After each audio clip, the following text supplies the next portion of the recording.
Oke, Assalamualaikum warahmatullahi wabarakatuh. Selamat pagi, siang, sore, ataupun malam, dimanapun Anda berada. Pada kesempatan kali ini saya akan menjelaskan tentang modul praktikum pneumatik ya. Ada pertemuan pertama. Oke, jadi sebelum memulai praktikum nanti ya,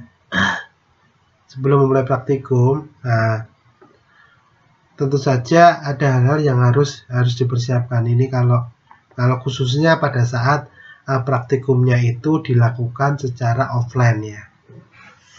Jadi nanti mungkin di minggu keberapa gitu ya akan dilaksanakan praktikum secara offline dan juga online. Ini sudah saya cantumkan di sini aturannya ya, kalau itu secara offline apa yang harus dilakukan. Oke, kemudian langsung saja mungkin ya kita ke praktikum yang pertama ya. Yang pertama ini pada bab 1 yaitu tentang dasar sistem pneumatik ya. Jadi ini sudah dijelaskan di presentasi tadi. Ini pneumatik itu berasal dari bahasa Yunani ya, pneuma yang berarti udara ya. Nah, itu nanti bisa Anda baca di sini. Dan juga saya jelaskan tadi sudah sekilas di video tentang pneumatik itu apa dan juga aplikasinya di mana ya. Pada bagian ini saya akan menjelaskan khususnya tentang ini, mungkin yang belum adalah ini tentang valve ya, katup. Jadi katup atau valve itu di pneumatik itu intinya pneumatik ya sebenarnya di sini, di katup-katup atau valve itu ya. Karena jenisnya ini banyak, modelnya sangat banyak, dan ini sebagai salah satu elemen kontrol ya atau pengendali. Kapan silinder itu bekerja atau tidak tergantung ini. Ya, maka dari itu saya akan fokus di sini ya. Katup itu berfungsi untuk mengatur atau mengendalikan arah udara kempa yang akan menggerakkan aktuator atau silinder itu. Dengan kata lain, katup ini berfungsi mengendalikan arah gerakan aktuator. Nah, katup-katup pneumatik diberi nama berdasarkan pada jumlah lubang atau saluran port ya, jumlah posisi kerja, jenis penggerak katup, dan nama tambahan lain sesuai dengan karakteristik katup gitu. Nah, misalkan contohnya ini, nah, seperti di video sebelumnya ternyata ada simbol-simbol ya katup itu ya. Nah, jadi kalau simbolnya seperti ini ya, kotak-kotak ini. Nah, ini contoh simbolnya, langsung aja ke sini ya. Ini contoh ya, contoh simbol katup. Nah, katup push button di sini atau katup di sini contohnya ada kotak-kotak ini. Kotak ini menyatakan posisinya ya. Kalau kotaknya 1 berarti 1 posisi. Kalau kotaknya 2 posisi. Tapi kalau 1 itu hampir jarang ya, nggak ada kayaknya. Kalau 2 yang umum 2 ya. 3 ada tapi jarang juga. Yang umum 2 nanti yang banyak kita pakai, 2 posisi antara A dan B. Terus tanda arah panah, ini menunjukkan arah aliran udara. Jadi kalau ada arah panah ini arah aliran udara dari mana, ini dari sini ke sini ya, ke sana. Huruf T itu mengindikasikan aliran, bahwa dia itu alirannya tertutup di sini atau buntu. Ini simbolnya ya. Nah, ini contoh ini. Ya, contohnya. Seperti yang di sini ya, bahwa katup itu punya lubang, punya posisi ya. Yang utama punya lubang dan punya posisi gitu. Dan punya jenis penggerak katup. Jenis penggeraknya katup itu apa? Sebelum ke sini ya. Nah, ini dulu. Mungkin ke sini dulu ya. Nah, katup ini dinamakan katup 2/2. Kenapa 2/2? Karena di sini lubang ruangnya ada 2 ya. Jadi kalau nanti kita jelaskan di sini ya. Ini ruang ya. Ini kalau ini di garis gini kan garis lurus ini sebenarnya. Ruang A, ini ruang B ya. Ini ruang A, ruang B. Jadi ruangnya itu ada 2. Makanya di sini adalah 2. Nah, Kalau penulisannya kan seperti ini ya. Angka di bawah menunjukkan jumlah bilik kamar gitu ya. Sedangkan angka yang di atas itu menunjukkan jumlah input outputnya ya.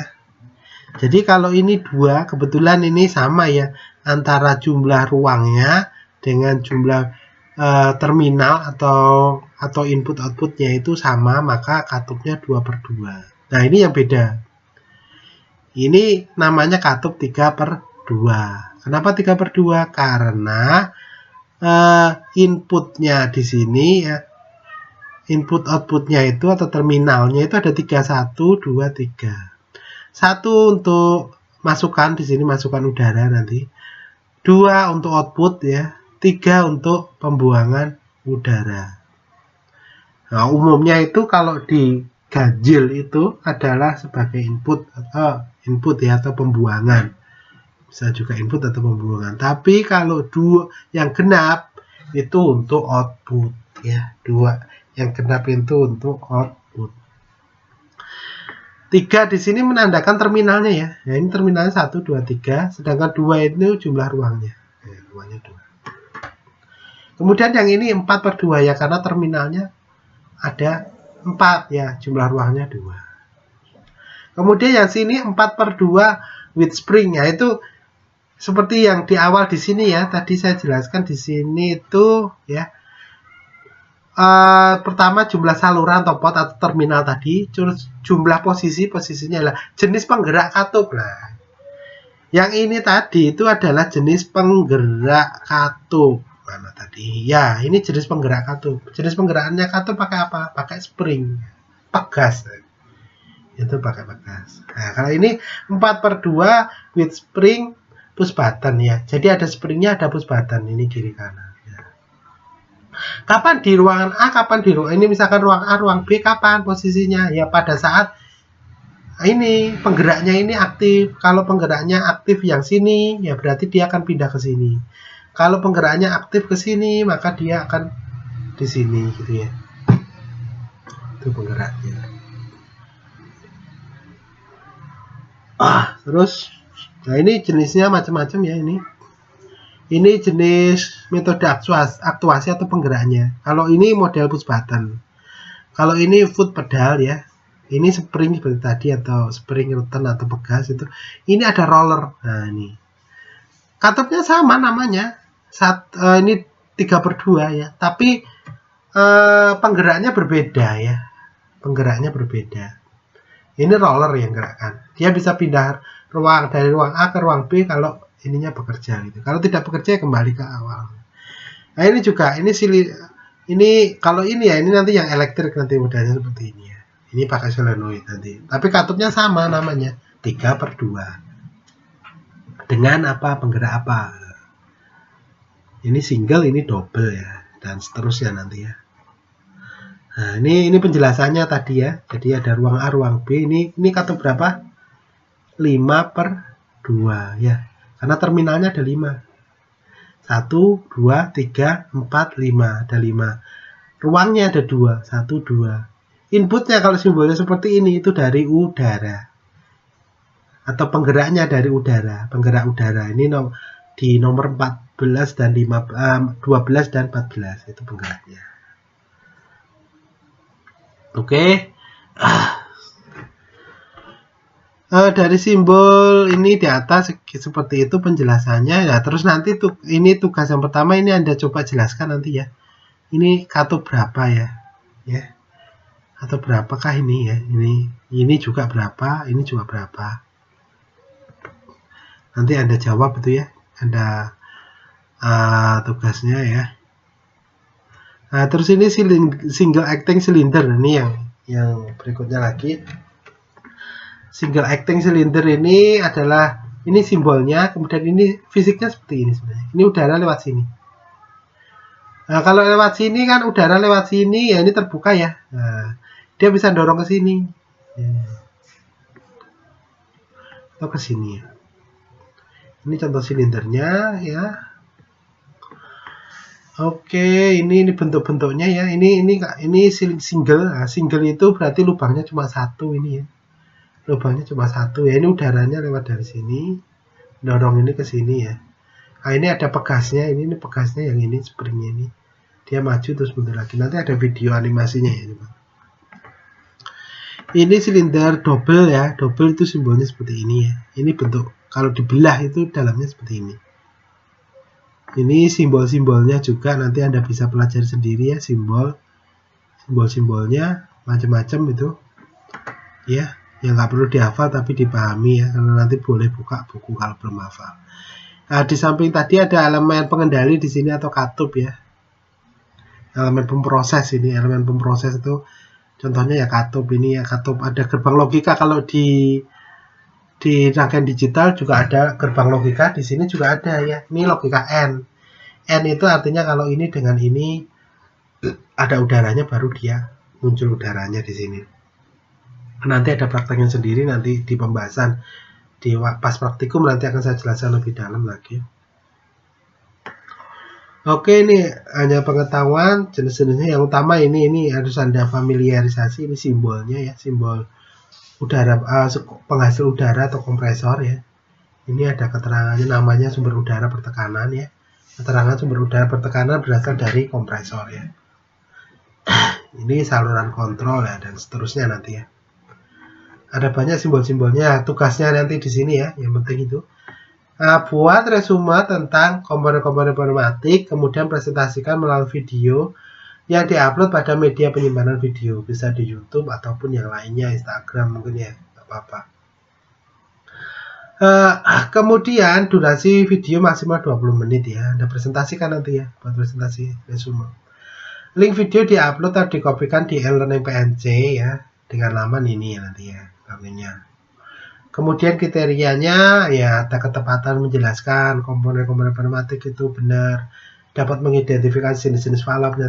Tadi kan sudah ada ya, ada identifikasi ya, ketepatan membuat video presentasi, keruntutan penjelasan video gitu ya, dan seterusnya lah. Nah, rubrik penilaiannya bagaimana lah kalau video itu ini ya, rubrik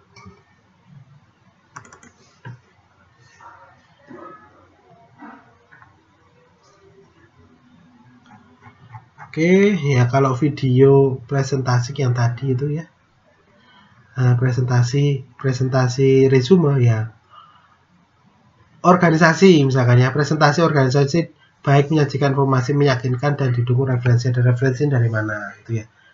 Terus presentasi mempunyai fokus menyajikan beberapa informasi dari berbagai sumber gitu, kalau nilainya sekian gitu. Apa di sini sumbernya nggak jelas gitu ya. Kalau ini sumbernya jelas, misalkan dari buku referensi yang sudah saya cantumkan tadi misalkan. Kalau ini nggak ada referensinya dari blogspot atau yang mana gitu ya. Tidak ada organisasi yang jelas, jadi acak-acakan gitu ya. Isinya akurat dan lengkap gitu kalau mau nilainya bagus ya. Dan menambah wawasan pendengarnya bertambah wawasannya. Isi secara umum akurat tetapi tidak lengkap gitu ya. Akurat tapi nggak lengkap, hanya sebagian. Misalkan untuk valve tadi hanya 2 contoh jenis valve-nya, pada valve jenisnya kan banyak sekali. Isinya tidak akurat, terlalu umum ya, masalah umum ya. Pendengar tidak belajar apapun atau kadang menyesatkan. Ya mungkin informasinya salah ini nilainya segini. Karena apa ya, dari sumbernya nggak jelas juga. Terus pembicara tenang dengan menggunakan intonasi yang tepat, berbicara dengan tanpa bergantung pada catatan. Jadi apa yang di slide itu ya,